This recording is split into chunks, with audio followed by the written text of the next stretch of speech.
call the meeting to order and roll call.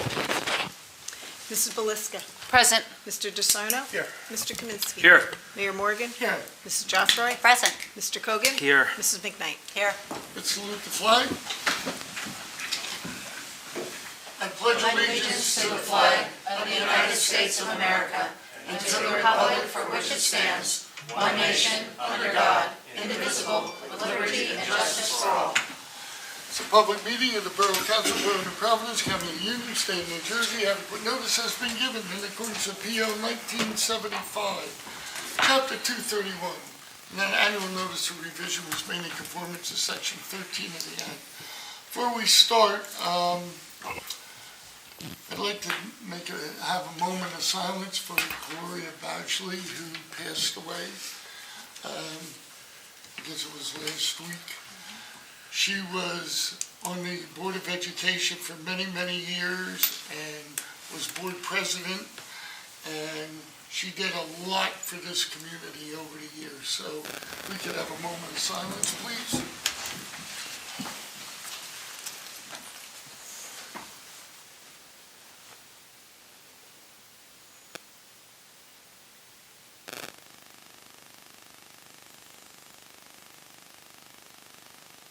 Thank you.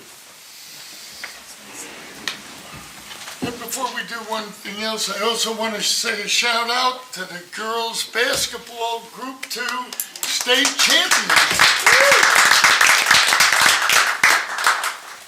They were bridesmaids for a few years, and you know what? They came up big this year, and we congratulate them, and they always make us proud. Okay. I have a public hearing on ordinance 01. Wendy, please read the title. An ordinance of the Borough of New Providence to revise ordinance number 2022-13 regarding lead paint testing. I think that's pretty self-explanatory. This is an ordinance about lead paint testing, and it's mandated by the state. So I can have a motion, please. So moved. Second. Second. Anybody wishing to address council on this ordinance and this ordinance only, please raise their hand. Seeing no one, I declare the public hearing closed. Roll call, please. Mrs. Beliska. Aye. Mr. DeSarno. Aye. Mr. Kaminsky. Aye. Mrs. Joffroy. Yes. Mr. Kogan. Yes. Mrs. McKnight. Yes. Okay. I'll go through all these names, and all the liaisons went through all the names, right? Okay.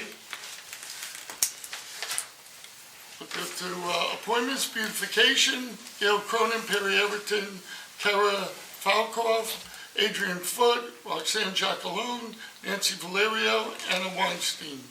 Diversity Committee, Sunila Brawl, Casey Arias, Lynn Seller, Giannina Coronado, Adia Coronado, Sarika Devate, Kara Falkoff, Jose Alberto Lopez Garcia, Rupa Kale, Lorena Kerr, Elena Kusin, Laura Morano, Christine Morgan, Vikash Kumar Sharma, Mamta Shangal, Cindy Warme, Anna Weinstein, Jane Zhu, and Chanda Janssen. Mental Health Advocacy, Donna how do you say it? Buskio? Buskio. Buskio. Thank you.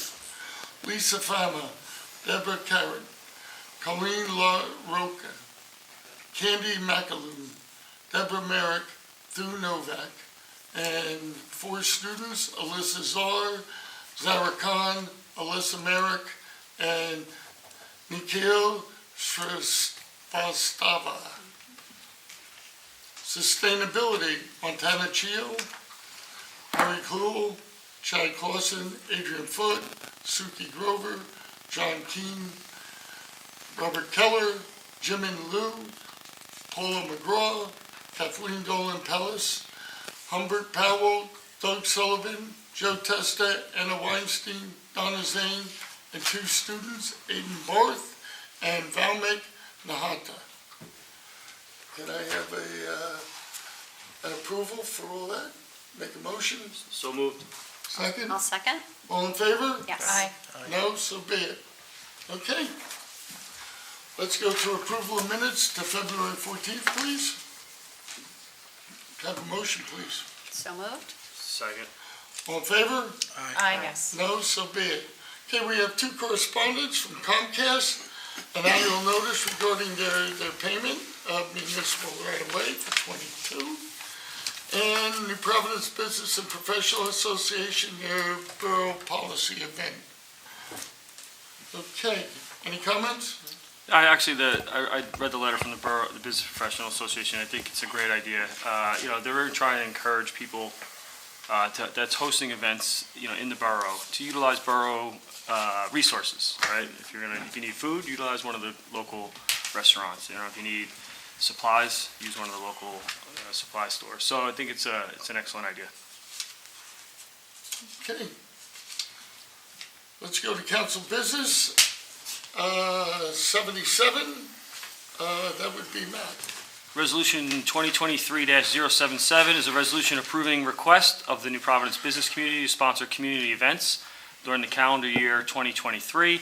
This resolution seeks approval for the annual event sponsored by the business community. That includes the summer concert series that runs throughout July, National Night Out in August, our Scarecrow Stroll contest, our downtown trick or treat, and our street fair in October, as well as our holiday festival in November. What it doesn't include is fireworks for our Independence Day celebration on July 3rd. The business community decided not to sponsor that specific event. However, I did speak to Bernadette and our finance team, and the borough is in position and will be sponsoring the July 3rd event, which is one of my favorites, traditions that we have here in New Providence. So I'm really happy that we can continue that tradition, and so more information on that. And I do want to just say thank you to the business community for sponsoring all these events throughout the year. These are great traditions and great events that are enjoyed by all. Okay, engineering. Thank you, Mayor. Engineering and Construction, Resolution 2023-078. This is a resolution approving partial payment number 3 for the Franklin Floors Incorporated in the amount of $29,969.15 for the second floor bathroom renovation. This is the third payment on the second floor bathroom project, which is about to be finished.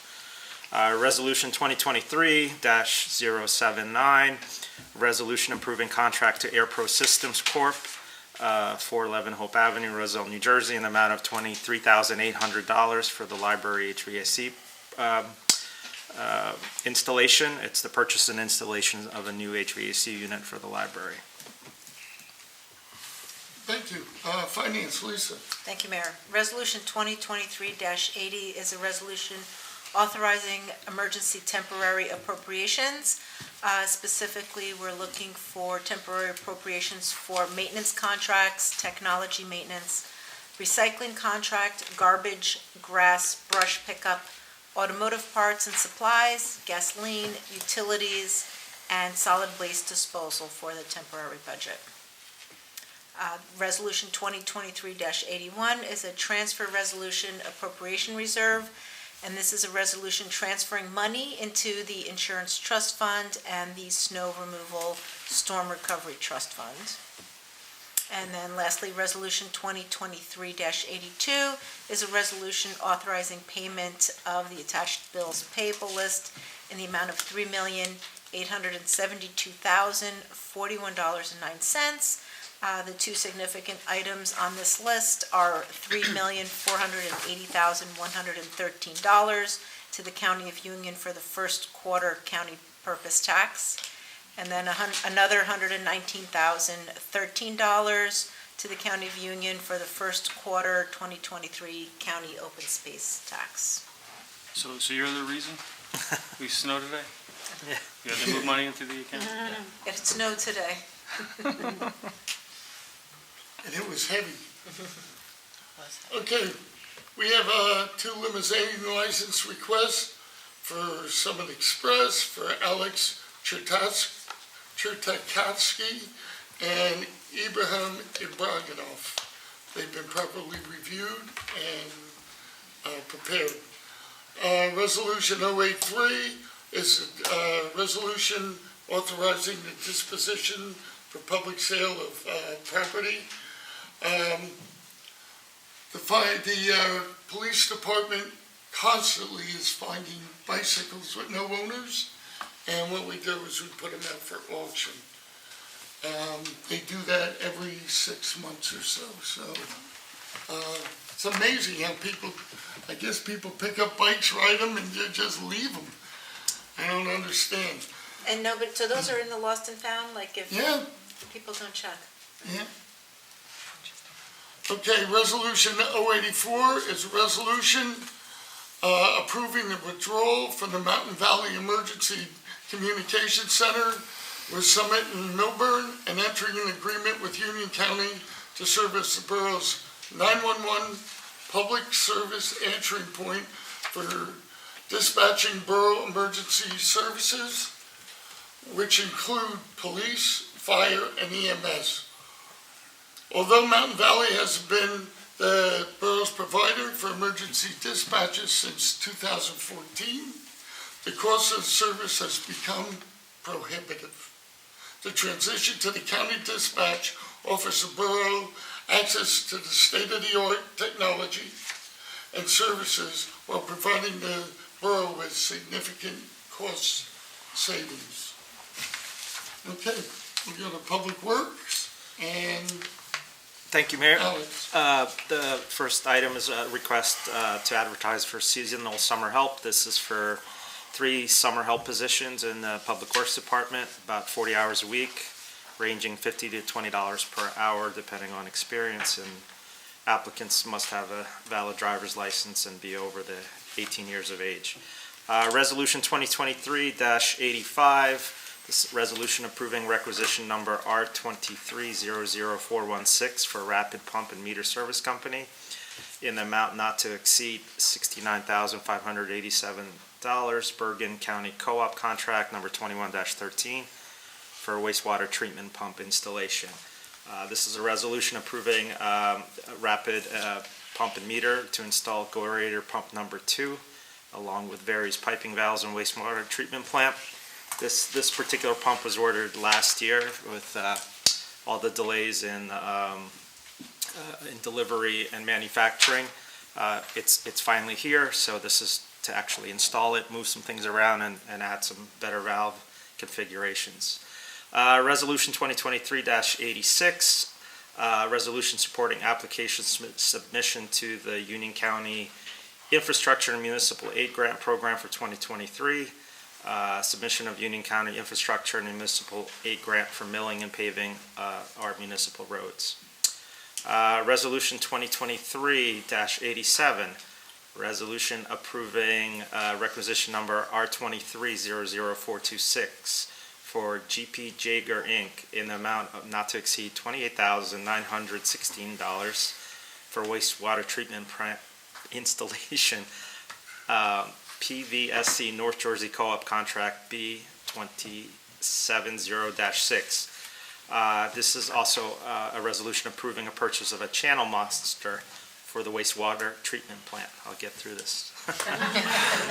Resolution 2023-88, resolution accepting the proposal of Collier Engineering Design, formerly DBA Mazer Consulting, for professional construction administrative services regarding Central Avenue and Valentine Road pedestrian crossing project. This is for professional services and administration for the intersection improvements at Central Avenue and Valentine Road, to include the construction of a rectangular rapid flashing beacon system for pedestrians crossing Central Avenue. Okay, sustainability, Diane. You got through it. Thank you, huh? Mayor. Yeah. Maybe I should put my glasses on. So Resolution 2023-089 is a resolution approving the request of the New Providence Sustainability Advisory Committee to sponsor community events during the calendar year of 2023. And these are specifically the New Providence Green Awards, the New Providence Green Fair, NP Recycle Fest, and the ongoing Sustainable New Jersey application. The Green Fair is back after, we didn't have it last year, we had it the year before, and that's April 22nd.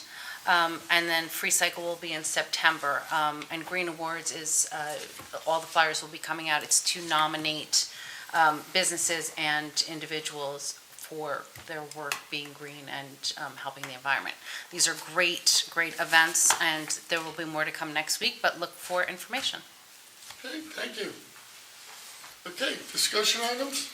Anyone? Yeah, I have a couple. I know tonight we made some committee appointments. Wendy, I had mentioned to Bernadette, we had talked about having training for some of the resident leads on the committees. Has that training happened yet, or is it going to be scheduled? I believe she's going to schedule that. Okay, no, I think that's a great thing that we're going to be doing. I wanted to talk a little bit about downtown. I know a couple months ago we had, as you know, come in front of this council, a motion to go ahead and increase our downtown structures to 3 stories, commercial, residential, mixed use. You heard me speak at that time passionately against it, on the basis of the fact that I think we have a very special downtown, unique, quaint, and some concerns that it would impact our traffic and parking. Some things I want to bring up tonight, obviously not related to that because we were moving on from that, but some things that I brought up and other things and kind of all go into a downtown conversation I think it's important we have. First is with regard to traffic safety. Chief Henn had a meeting, I guess a month or two ago, did a wonderful job after all those town-wide, I think we divided into quadrants, right? The town, and took feedback from the residents as far as how we can improve traffic safety, pedestrian safety, and he had a great meeting where he went over all the improvements, as well as took some new suggestions or some new concerns that residents had. I attended that meeting and I expressed some concerns from a downtown perspective. Namely, and I'm sure if you've traveled in our downtown, you've seen it as well, mid-block crossings being a real problem.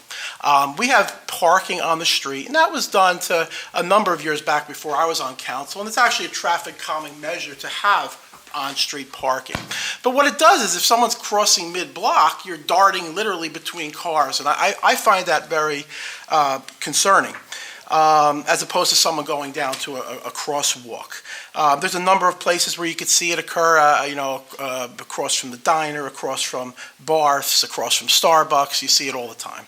I'm concerned about, some near misses there and things that I've witnessed. The other thing, of course, is just the traffic flow, obviously. It's getting harder and harder, as we all know, to make a left out of the shopping plaza. Making a left out of Starbucks is difficult. What I had asked during that meeting was a revisiting. And a number of years ago, I believe, Mayor, we had someone look at the, possibly an additional traffic light. Listen, I acknowledge that I'm not a traffic expert, and I'm not going to pretend to be one. But I think it's very important that we are proactive, knowing all of the building that's coming our way in our town and surrounding towns, that we get ahead of it. So I would again make the request, and obviously some of the other county roads, we need to work with the county, but to be proactive and to have these things looked at and see if there's possible additional traffic calming measures, not only to improve traffic flow, but also pedestrian safety. So I would again just bring this up, and hopefully we can have a more robust conversation on this topic, again, of downtown. The other thing linked to the downtown, which I'd like to bring up, and I guess you could say I'm advocating strongly for our beloved downtown this evening, is, I think we all believe that we have something really special in our downtown. It's unlike any other, in my opinion. We're not as big as a Summit or Westfield, and we don't want to be. We have a very quaint, charming downtown. I hear many new arrivals in town, people who've moved here, say that they love that feature, and we want to preserve it.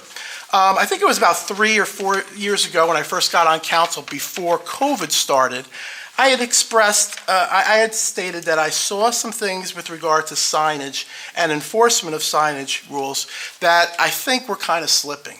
And, sometimes you get slippage and it keeps going and going and going, and you wind up in a spot that you don't necessarily want to be.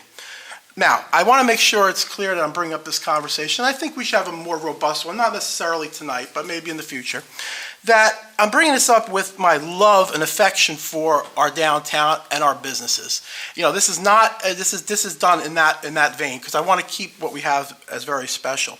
From a signage perspective, things that I've noticed, you know, whether it's A-frame signs on the sidewalk that clutter the sidewalk, cluttered windows, neon signs, a proliferation of banners, and like I said, other signs. I've even noticed electronic signs now being put on the side of one building or one structure.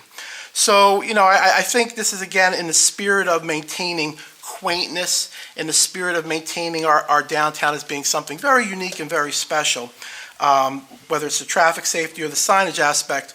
And I'm not sure where we go from here, but I would like to have maybe a more robust conversation one evening about that. That's all. Thank you. Well, Pete, I think you had a conversation here with Chief Henry. The last council meeting, he explained to you pretty much in detail about mid-block crossings. They do not do them. Mayor, misinterpreting what I'm saying. I'm not suggesting we start mid-block crossings. I'm suggesting that we encourage our residents to cross at crosswalks and see what other measures we could take so they don't occur. I am not saying that we should have mid-block crossings, just to make that clear. Thank you. Okay. And with regards to the traffic light, a warrant study was sent to the county. It usually takes years to get a traffic light in.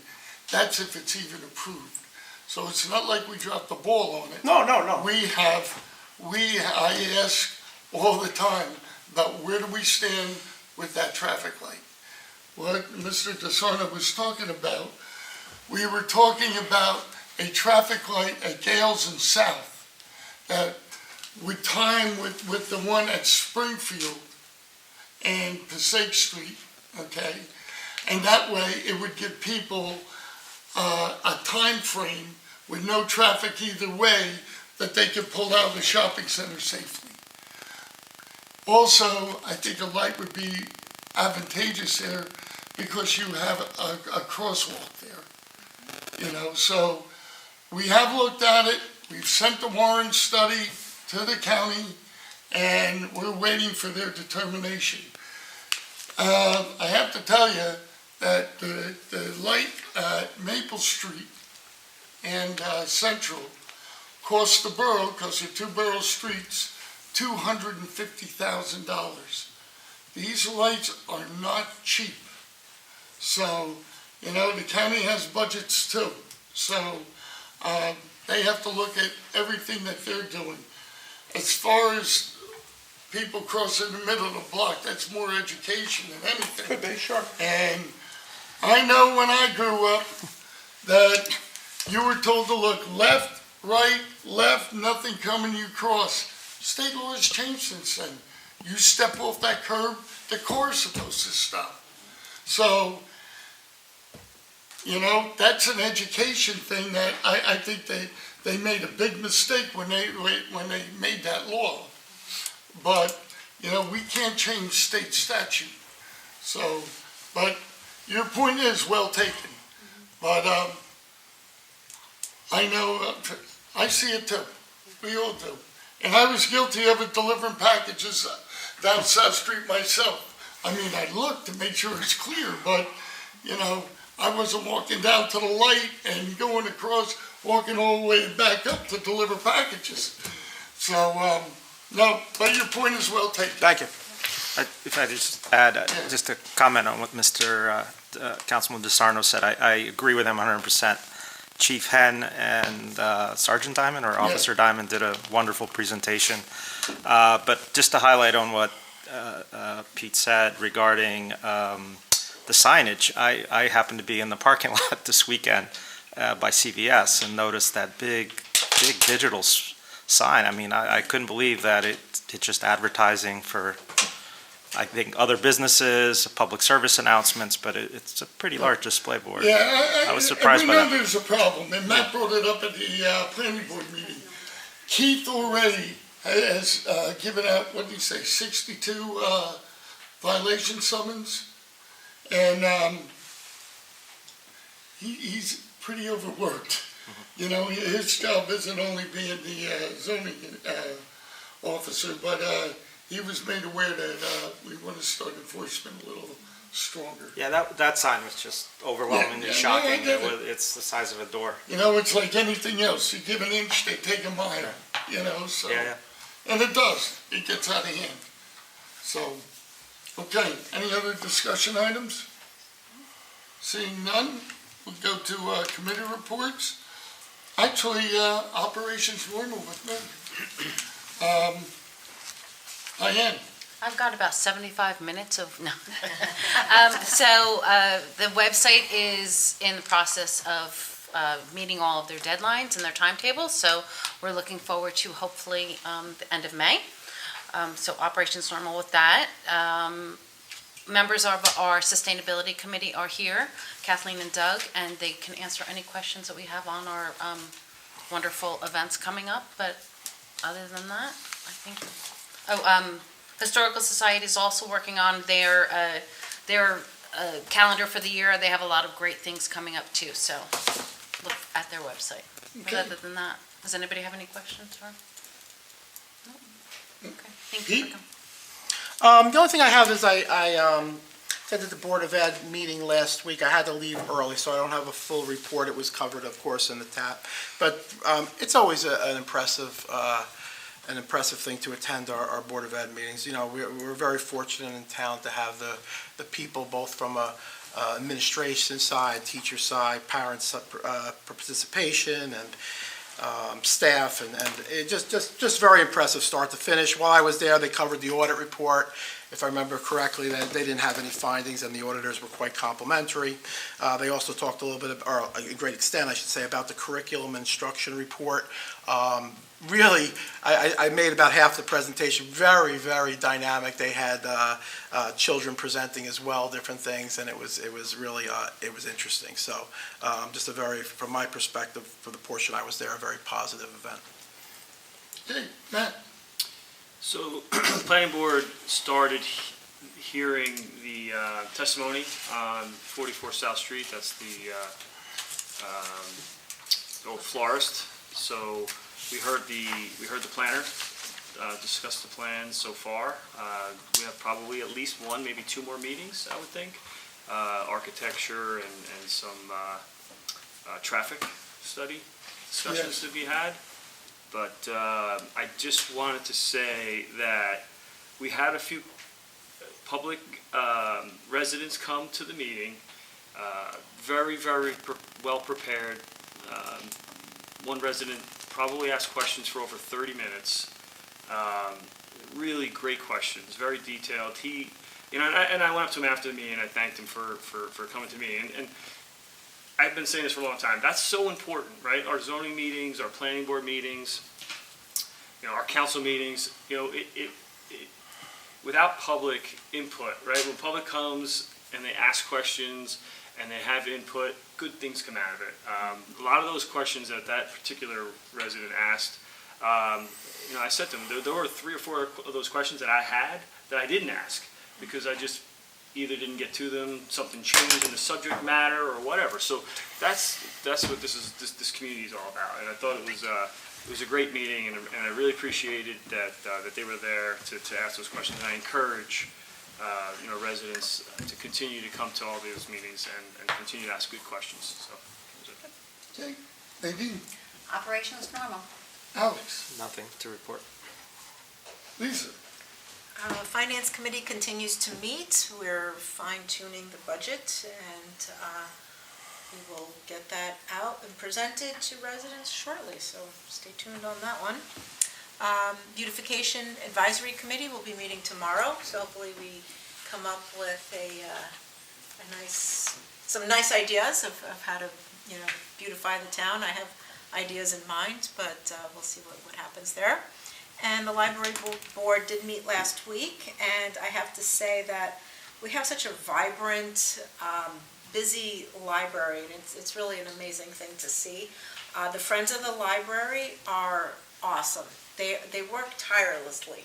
Like, they're always coming up with, different events and ideas. So I really want to thank the Friends of the Library. They do an amazing job. Right now, there's 2 art displays that are going to be in the library to the end of March.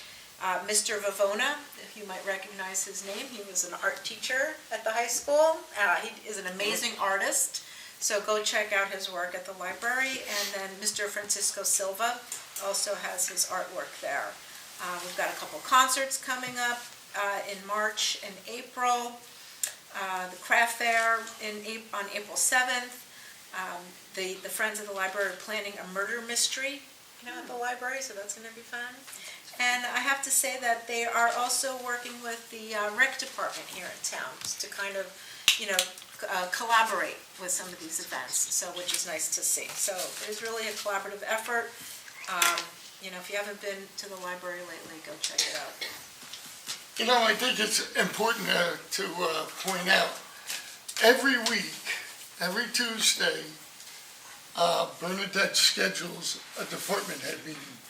And all the departments come, including the library, and they all talk about what's coming up, what events, what they have planned, what kind of goals. And in New Providence, we work like a family. So if somebody needs the police or the fire department or EMS or the building department or recreation or the library needs something, they all work together to make it the best possible place it can be. And, I know not many towns do that, but we do. And, the people that work here in the borough, they're like a family, and they treat each other with respect, and they are like a family.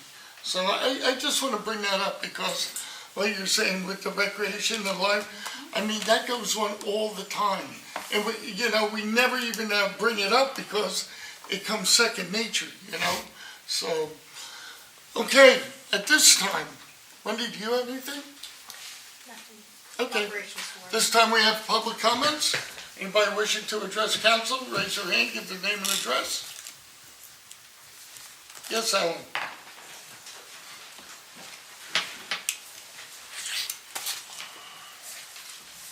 Hi.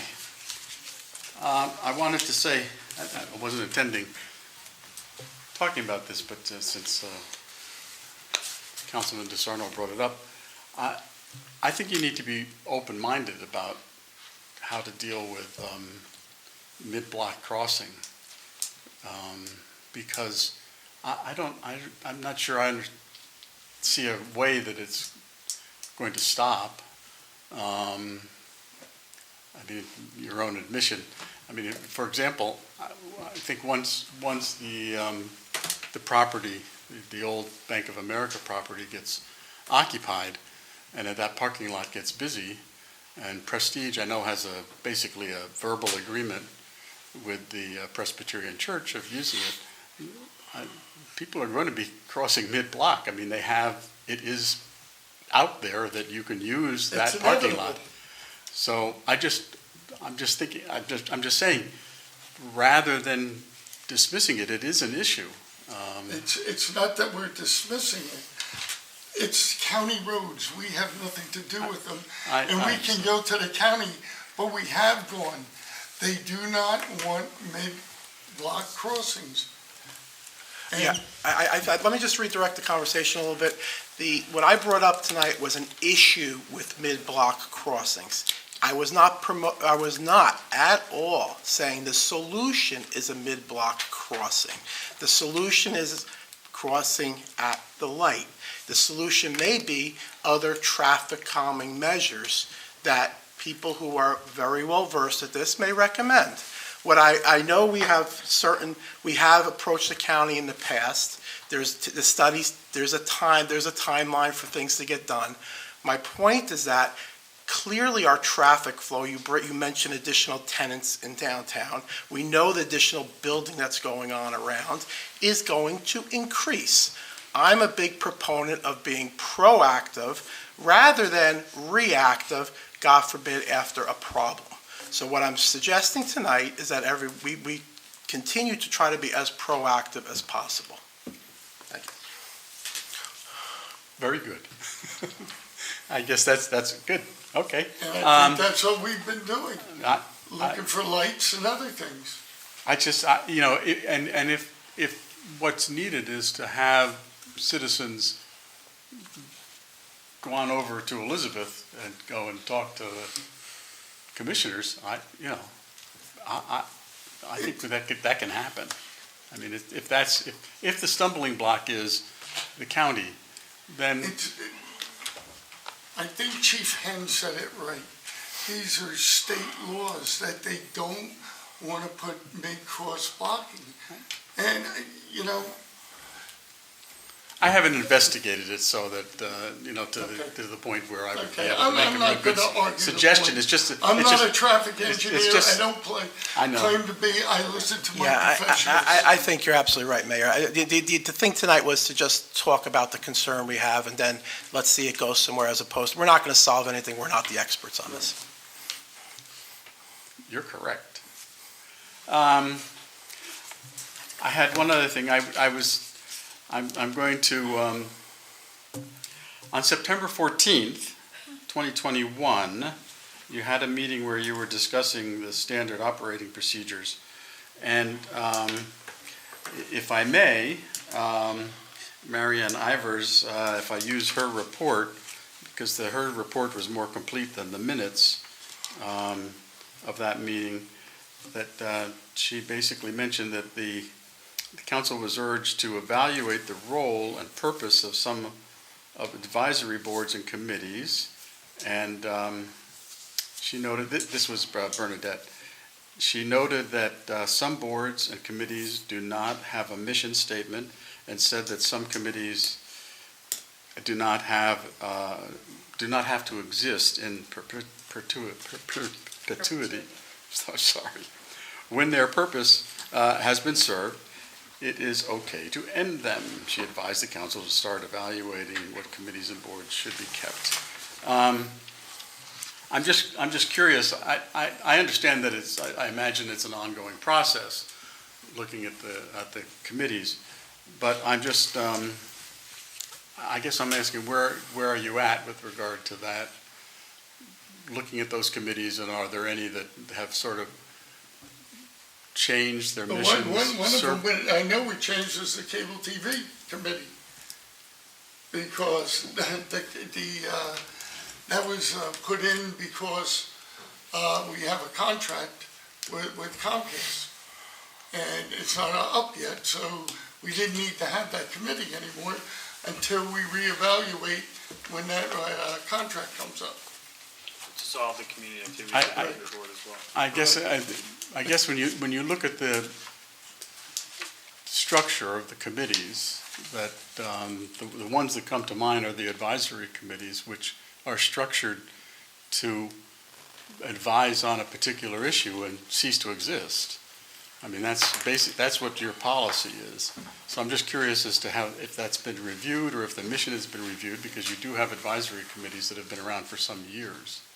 Right, well, we have the diversity committee, which we have the sustainability, the beautification. There's a few committees that, they're just committees that we need. I don't know what more you want us to do. One of the committees that we disbanded was the Economic Development Committee, because that went on for a couple of years, and it got to the point where, it was brought around when there were some vacancies in town and some, economic viability needed to be brought back to New Providence. But now that we have almost 100% occupancy, that committee got to the point where they were struggling to find a purpose or to find something to do. So that one was disbanded. But some of these, like the beautification, the diversity committee, mental health, I mean, those are committees that, you can't say like, oh, it served its purpose and now we're going to disband it, because it's always going to have a purpose. I guess the perfect one is the Tricentennial Committee. Yeah, right, Kathleen? I mean, because of COVID, it had to go away. But I think, Mr. Swanson, none of the major committees that you might be referring to are being disbanded. I think it's only when they no longer have a business purpose for us or we don't need to seek any advisory, but for the vast majority of them, it's definitely a real necessity to have these advisory committees. Well, I guess in the context of the meeting from the September 14th, 2021, in terms of looking at the missions, I'm just, I come to a lot of meetings, and I'm not sure I recall a meeting where there was a description of the this or that committee's mission has been reviewed and is now this particular mission, as opposed to a mission that's from 2018 or whatever. That's where I'm getting. I just, having come here a lot, I've just never seen where the missions are reviewed. We actually had a special meeting that was, Beginning of January. yeah, at the end of January last year, that was open to the public, and all of the committees were discussed and mission statements and such. Okay. So we do review the committees we do review the committees at the end of every year. We review what, is it needed? We review the mission statements, we review like we did tonight, the member appointments. So it's not something that just gets shelved and not looked at. The key word is ongoing, right? So then we do, look at the calendar for each year to see what each committee's going to do. We discuss it, it comes in front of council. Just like sustainability tonight, we discuss what their calendar is going to be, what they're going to work on this year. We'll be hearing from diversity committee probably the next meeting or the meeting after that. Mental health advocacy, we'll probably be hearing from them in the next meeting or two as well. So we're always, especially the liaisons, are actively working with all the committees to see what they're working on, making sure it goes along with their mission and properly planned and organized. So ongoing is really the best way to describe it.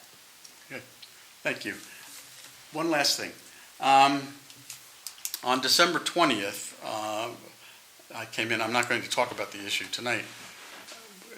One of the times that I talked about the American Rescue Plan funds and public input into that process.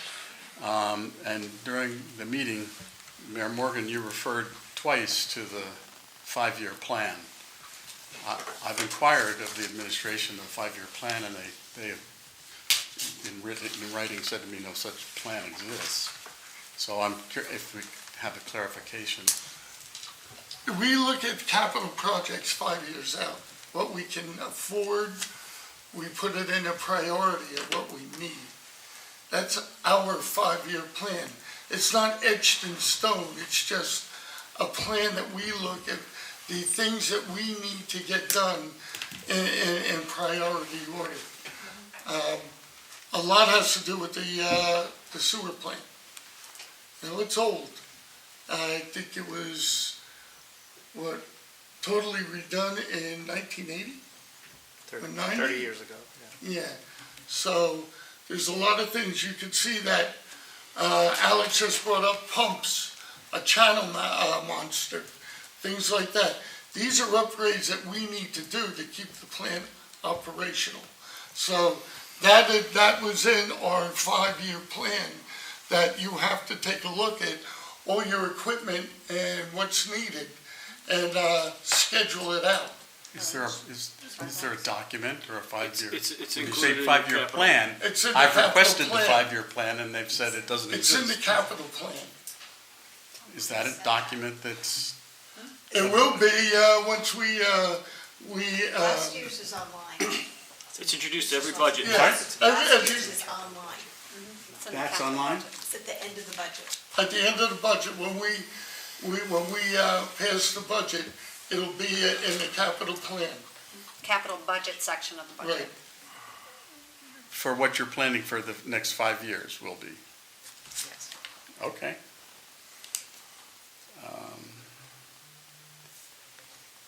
And then, just, But it can change.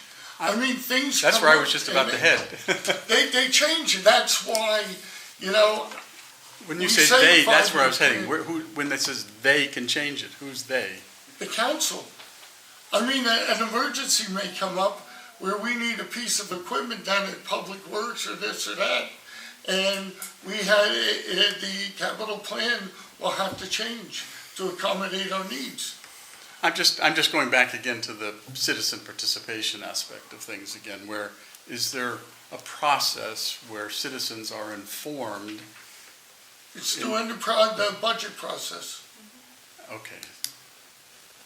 All right, so then. Now, this year, we're doing the budget because I guess it was somebody else made a point, why don't you make your presentation before you pass the budget?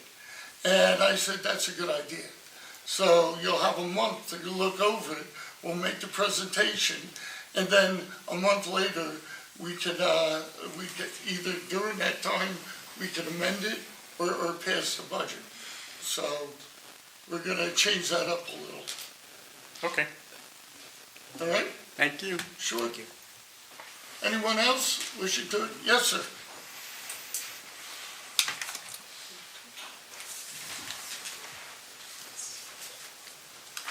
Good evening. Jeff Knight, 21 Penwood Drive, President of the Rebels Lacrosse Club. I'm here to implore the town council to table moving forward with the cricket pitch project that was announced at the December meeting. I have been a resident of New Providence for 18 years and have seen the field issues that have plagued this town. To be clear, I'm not against the use of a field in town for cricket, but to dedicate a field for a singular purpose would be folly. If you're going to turf a field, then turf the entire field. To only turf a 10 by 75 foot section of the field takes away the opportunity for that field to be used across all sports. It also completely ignores all of the people in the surrounding neighborhood that use and enjoy the field regularly. All fields in this town renovated over the past decade plus should have been created for multiple purposes. If you're dedicating Warner Field for a singular purpose, then you're repeating the mistake that is Upper Oakwood, which sits idle while teams, clubs, and taxpayers are scrambling for usable field space. With the frequency that fields are closed and issues that plague Hillview and Lincoln due to poor drainage making the fields often unplayable, taking another field away would be irresponsible to the people of this town. I was told by a member of the council that the field would still be for multiple purposes, but the soccer goals, the lacrosse goals, and baseball backstop have all already been removed. Also, if you talk to the people from towns that are putting in these dedicated fields, similar to what is planned, such as Parsippany Troy Hills, you'll find that these fields cannot be used in a multi-purpose fashion. Millburn recently presented a similar proposal, but have the foresight to incorporate the cricket pitch into the soccer fields so that it can have multiple uses by its citizens. And that presentation can be found on the Millburn tab. If the town council is inclined to pursue the project, I, as well as other members of the surrounding neighborhood and those that run the programs that use the fields, ask you to bring it to a town vote of whether this project is in the best interest of this town. And as was said, if you're going to use taxpayer dollars, then do it right and turf the entire field so it can be used by all New Providence residents, or don't turf it at all. Thank you. Thank you. Matt, you want to respond to that? Well, I'll just say this, to turf that entire field would cost probably upwards of $1 million, maybe more, and we wouldn't be able to light it because it's close to a neighborhood. So, that would be out of question. It is going to be used for multi-sports because we're putting a turf, 10 by 75 piece of turf within the park itself. Doesn't eliminate it from being used for any other purpose. Can you play games on that field? No.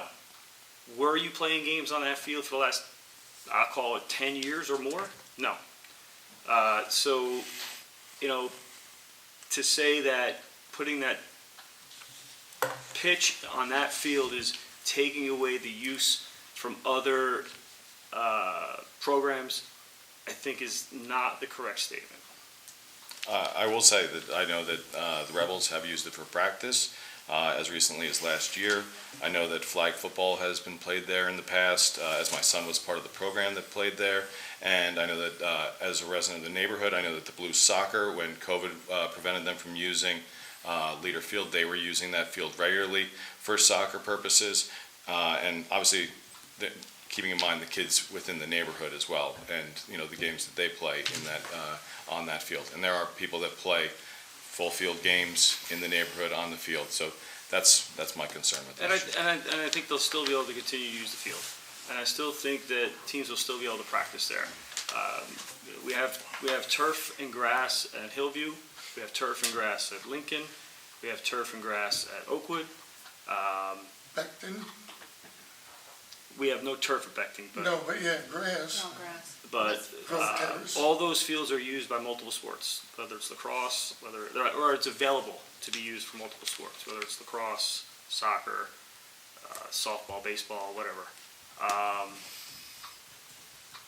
You know, we had a community of people that came to the borough, our recreation.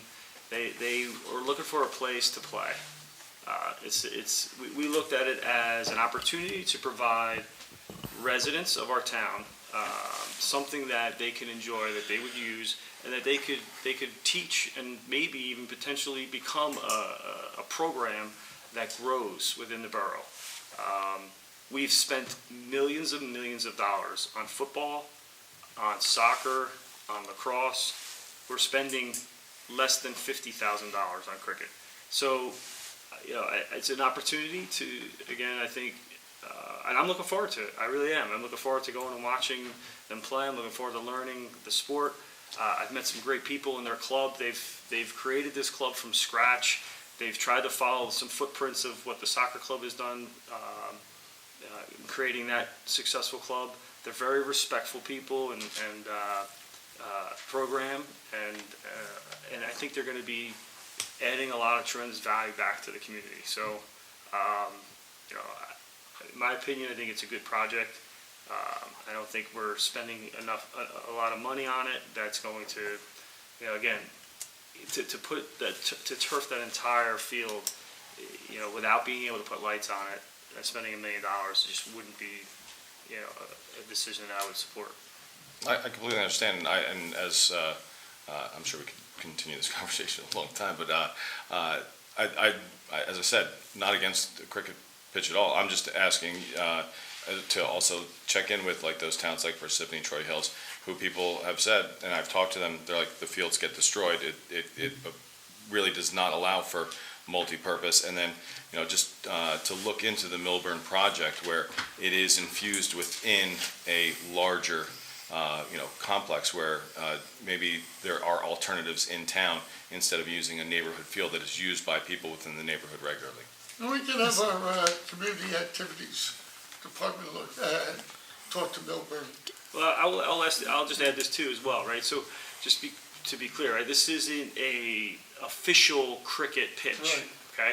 So we're not having, you know, 6-8 hour cricket games, you know, going on there. The idea behind this cricket pitch is an introduction to a place for the cricket team and the program to be able to pitch the ball and, you know, swing the bats and learn the game. And yes, they'll have some, you know, games, etc., but they're not going to be, it's not an official size pitch where you will see teams coming from, you know, all over to compete in New Providence. Oh, completely understood. Can I ask a question tonight? Certainly. How officially for lacrosse practices, I know you mentioned there's several, are they scheduled on a regular basis for certain teams? or- We've used it as a supplemental field, Yeah. and as the person that does the scheduling and having to deal with fields, it's extremely difficult. I can relate. get Doing it fields. for 10 years with the soccer club and Kathleen doing it prior to me, Warner was always that field that it can rain for hours and days, and it would always be usable for a last-minute practice or if other fields are closed. So I never thought that Warner was an active field, other than, as you said, for neighborhoods. I know that I believe New Providence Lacrosse is planning on using it as well. I see. This spring. Okay. So again, the idea of keeping it multi-purpose. As I got off the soccer club and scheduling, the Warner was a forgotten field. We didn't use it for any official practices or games anymore, just because there were so many better alternatives throughout the Yeah, times. right. I mean, we used to play men's softball up there, and they don't do that anymore either. I just wanted to, But I agree with your point about, I have the very similar opinion about turfing all or none approach, I think. But cost is a huge factor. Understood. and just keep in mind too, right? So all programs have the exact same ability to, rent, or I don't know if that's the right word, but block out the fields for usage for practices, right? And what we do with the recreation and the clubs, every club, when we're going to turf something, is to make sure that what's going in there is going to be safe for anyone, right? And if our engineers say that they're going to put turf in there, into a section, and you can't play another sport because someone will get injured, we wouldn't do it, right? That's part of the, rules that we gave them, if you will, that it had to be multi-purpose use, so that it wasn't just one, once we put this in, only one, club can use it. All clubs have access to it. All clubs, it's the same procedure for every field in town. Contact the recreation department, give them your schedule, and then they figure it out. Understood. And I appreciate what you're saying, but a 10 by 75-foot section of turf does create a bit of a issue for the usage of the full field, so. But thank you for your time, everyone. Okay, thank you. And congratulations, by the way.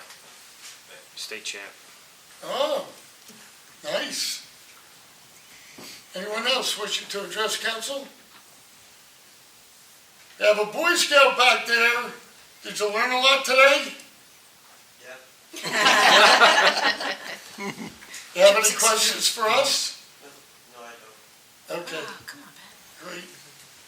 Okay. I declare the public comments closed. I need a motion for items 1 through 15, please. So moved. Second. Roll call, please. Mrs. Belisca? Aye. Mr. DeSarno? Aye. Mr. Kaminsky? Aye. Mrs. Joffrey? Yes. Mr. Kogan? Yes. Mrs. McKnight? Yes. I have a motion for adjournment. So moved. Second. Second. Let's go. All in favor? Aye. Aye. No, so be it. Thank you all, and have a good evening, and thank you for coming.